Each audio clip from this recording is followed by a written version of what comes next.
नमस्कार दोस्तों, Nalanda educational channel में आप सभी का स्वागत है।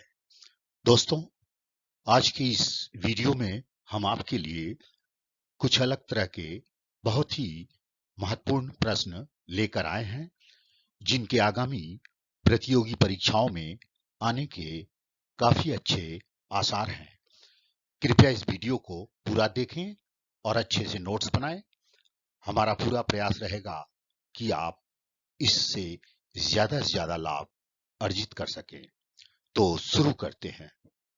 प्रश्न नंबर 1, 2020 का साहित्य नोबेल पुरस्कार किसे प्रदान किया गया?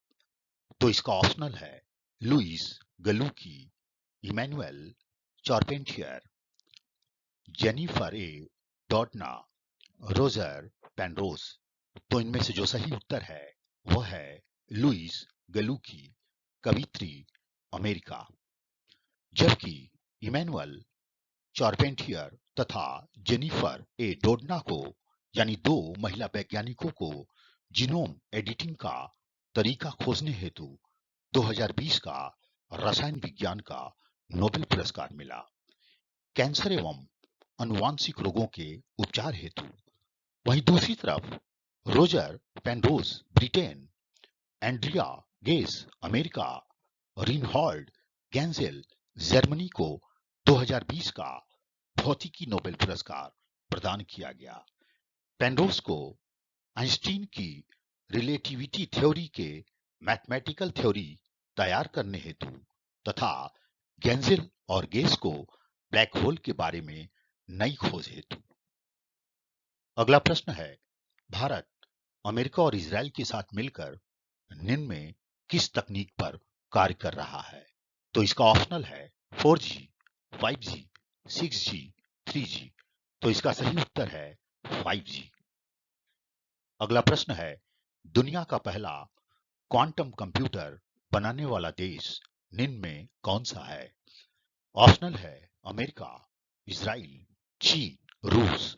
तो इसका सही उत्तर है चीन। ध्यान रहे, यह कंप्यूटर सुपर कंप्यूटर की तुलना में अधिक तेजी से कार्य कर सकता है।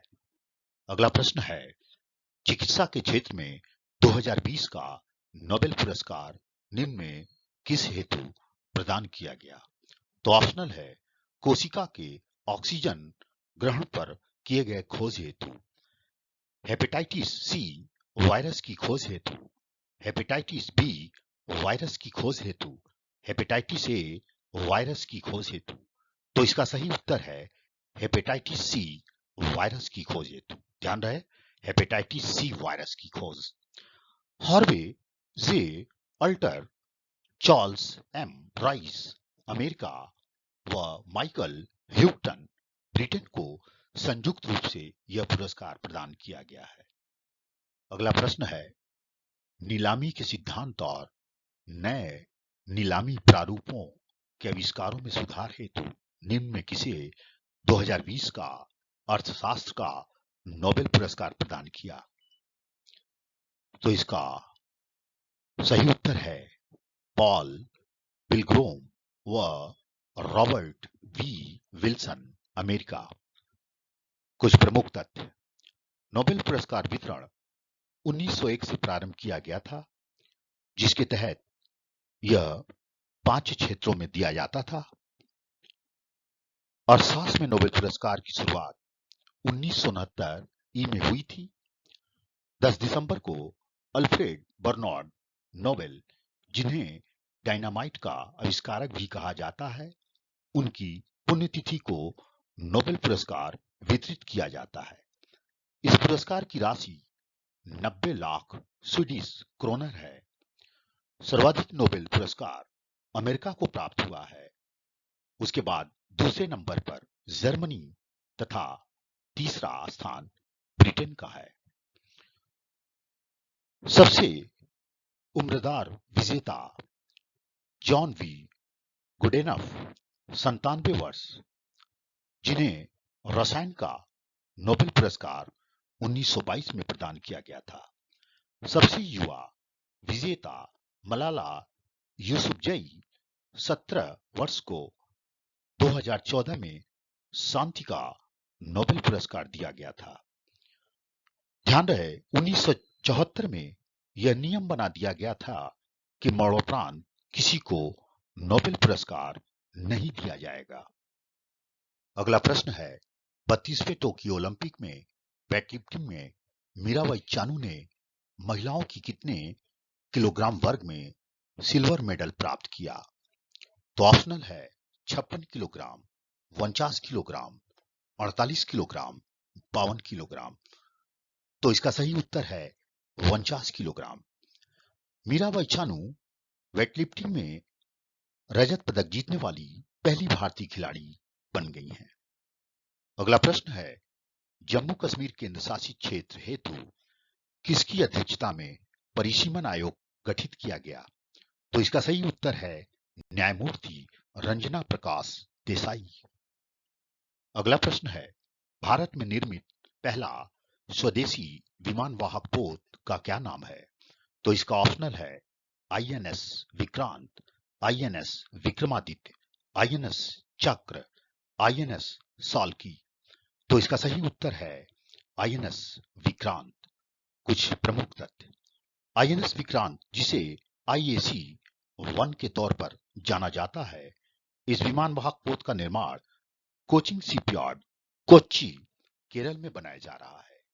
विक्रांत का अर्थ है साहसी और इसका आदर्श वाक्य जय मां सम युद्ध स्पर्धा है। यह वाक्य भारत के प्राचीन ग्रंथ ऋग्वेद से लिया गया है। अगला प्रश्न है हेपेटाइटिस या पीलिया नामक रोग शरीर के किस अंग से संबंधित है? तो इसका ऑप्शनल है श्वसन तंत्र, मेरुरज्जु, यकृत यानी कि लीवर, फेफड़ा। तो इसका सही उत्तर है यकृत, लीवर। इस बीमारी में पेशाब, आंख एवं त्वचा का रंग पीला हो जाता है। यह रोग वायरस द्वारा होता है यानी विषाणु द्वारा। अगला प्रश्न है वह कौन सा रोग है जिसमें रक्त अस्कंदन यानी कि ब्लड क्लॉटिंग ना होने से रोगी मर जाता है? तो ऑप्शन है अतिसार, फाइलेरिया, टर्नल सिंड्रोम, हीमोफीलिया। तो इसका सही उत्तर है हीमोफीलिया। यह रोग लिंग संलग्न अप्रभावी जीन द्वारा होता है। यह मुख्यतः पुरुषों में होता है। ध्यान रहे यह रोग स्त्रियों में तभी होता है जब इसके दोनों गुणसूत्र डबल एक्स प्रभावित हो। इस रोग की वाहक स्त्रियां होती हैं।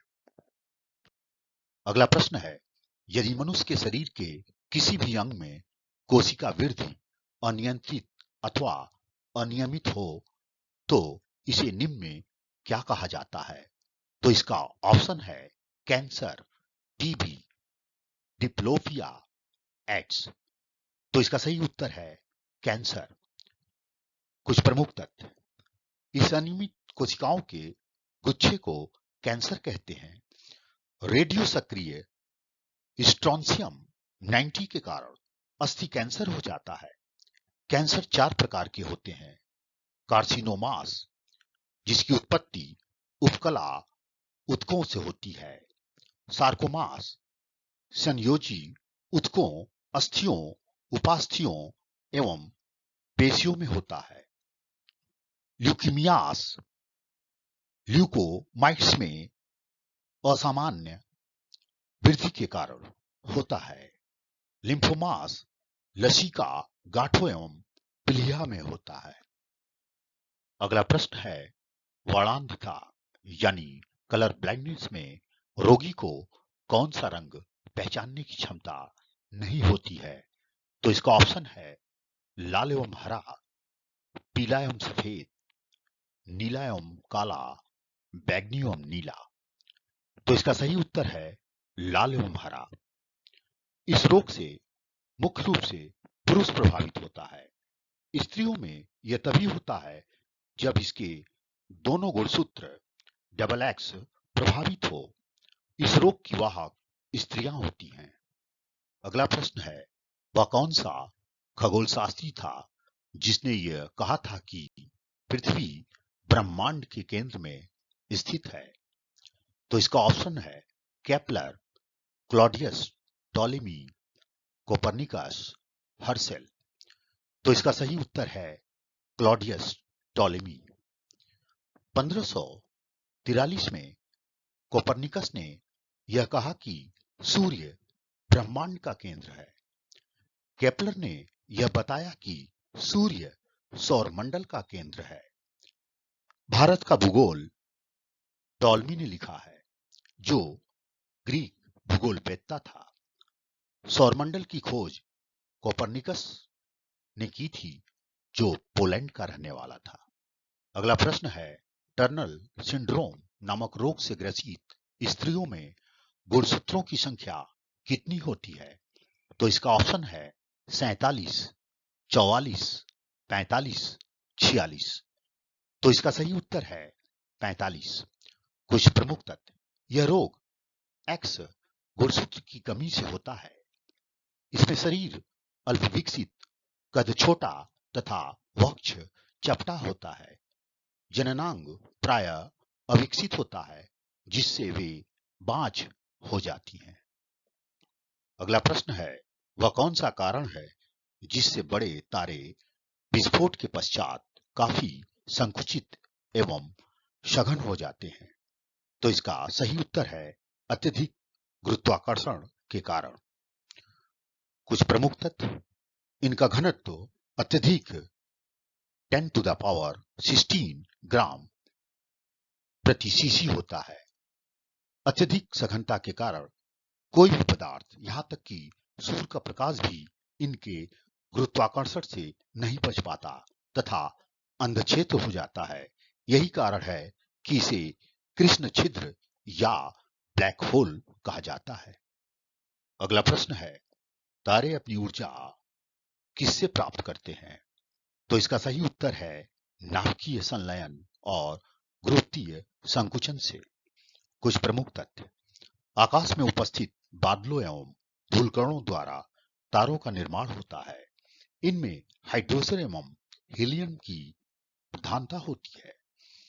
गुरुत्वाकर्षण के फलस्वरूप गैसों एवं धूलकणों के जमा होने एवं दबाव के कारण प्रोटोतारा का निर्माण होता है। दबाव के कारण ताप उत्पन्न होता है, जिसके फलस्वरूप नाभिकीय संलयन की क्रिया होती है एवं हाइड्रोजन हीलियम में परिवर्तित हो जाता है। इस प्रक्रिया में बड़ी मात्रा में ताप एवं प्रकाश उत्पन्न होता है। इस प्रकार तारे का निर्माण होता है। अगला प्रश्न है, क्लाइनफेल्टर सिंड्रोम नामक रोग से ग्रसित पुरुषों में गुणसूत्रों की संख्या कितनी होती है? तो इसका ऑप्शन है 45, 47, 46, 44। तो इसमें सही उत्तर है 47। कुछ प्रमुख तथ्य। यह रोग पुरुषों में होता है, जिनमें एक अतिरिक्त एक्स गुणसूत्र होता है। इसमें पुरुषों का वृषण अल्प विकसित एवं स्तन स्त्रियों के समान विकसित हो जाता है। इस रोग से ग्रसित पुरुष नपुंसक होता है। अगला प्रश्न है, एक विशाल तारे का अंत किस अवस्था के रूप में होता है? तो इसका सही उत्तर है नोवा या सुपरनोवा। जब तारों के कोर में स्थित ईंधन समाप्त होने लगता है, तब इनकी मृत्यु होने लगती है। मृत्यु होते हुए तारे में विस्फोट होता है, जिसके फलस्वरूप इनका चमकीलापन 10 से 20 गुना बढ़ जाता है। ऐसी स्थिति को ही सुपरनोवा कहा जाता है। अगला प्रश्न है, जिस सीमा को लांघने से तारों में आंतरिक निपात होता है, उसे क्या कहते हैं? तो इसका सही उत्तर है चंद्रशेखर सीमा। कुछ प्रमुख तथ्य। ब्लैक होल की सर्वप्रथम जानकारी सुब्रमण्यम चंद्रशेखर भारतीय मूल के अमेरिकी नागरिक ने दी थी। इन्हें 1983 में भौतिक विज्ञान में नोबेल पुरस्कार प्रदान किया गया। चंद्रशेखर सीमा नक्षत्रों के बारे में खोज हेतु। ध्यान रहे कि वर्ष 1967 में सर्वप्रथम ब्लैक होल शब्द का प्रयोग अमेरिका के भौतिक शास्त्री जॉन व्हीलर ने किया था। अगला प्रश्न है, किस क्रिया के फलस्वरूप तारे का बाहरी भाग फलने एवं लाल होने लगता है? तो इसका सही उत्तर है नाभिकीय संलयन की क्रिया। कुछ प्रमुख तथ्य। लंबे समय तक नाभिकीय संलयन की क्रिया के फलस्वरूप हाइड्रोजन समाप्त होने लगता है और हीलियम कोर निरंतर बढ़ता जाता है। ऐसे विशाल वाले तारे को ही लाल दानव कहा जाता है। बड़े तारे जो सूर्य की आकार में दुगनी आकार तक में नोवा या सुपरनोवा विस्फोट के पश्चात उसके सघन कोर का अवशिष्ट भाग न्यूट्रॉन तारा कहलाता है। न्यूट्रॉन तारा का घनत्व 10 टू द पावर 14 ग्राम पर सीसी होता है। छोटे आकार के कारण न्यूट्रॉन तारा काफी तीव्र गति से घूर्णन करता है एवं विद्युत चुंबकीय तरंगों का उत्सर्जन करता है। ऐसे तारे पल्सर कहलाते हैं। अगला प्रश्न है, वह कौन सा तारा समूह है जो उत्तर दिशा में दिखाई देता है तथा इसकी आकृति अंग्रेजी के W अक्षर जैसी होती है? तो इसका सही उत्तर है कैसियोपिया। ध्रुव तारे की एक ओर सप्तर्षिमंडल तथा दूसरी ओर कैसियोपिया है। अगला प्रश्न है, आकाश में जो सफेद धुंधली पट्टी सी दिखाई पड़ती है उसे क्या कहते हैं? तो इसका सही उत्तर है आकाशगंगा, द मिल्की वे। यह असंख्य तारागणों का समूह है। बहुत दूर स्थित होने के कारण ये अलग अलग नहीं दिखते, बल्कि एक प्रकाशित श्वेत धारा सी दिखाई पड़ती है। तो दोस्तों, आज के लिए वॉल्यूम 1 में इतना ही। मिलते हैं अगले वीडियो में वॉल्यूम 2 के साथ, कुछ और नए प्रश्नों के साथ, जिनके आगामी परीक्षाओं में आने की निश्चित संभावना है। अगर आपको यह वीडियो पसंद आया हो तो इसे लाइक कर दें तथा चैनल को सब्सक्राइब कर दें। तब तक के लिए धन्यवाद।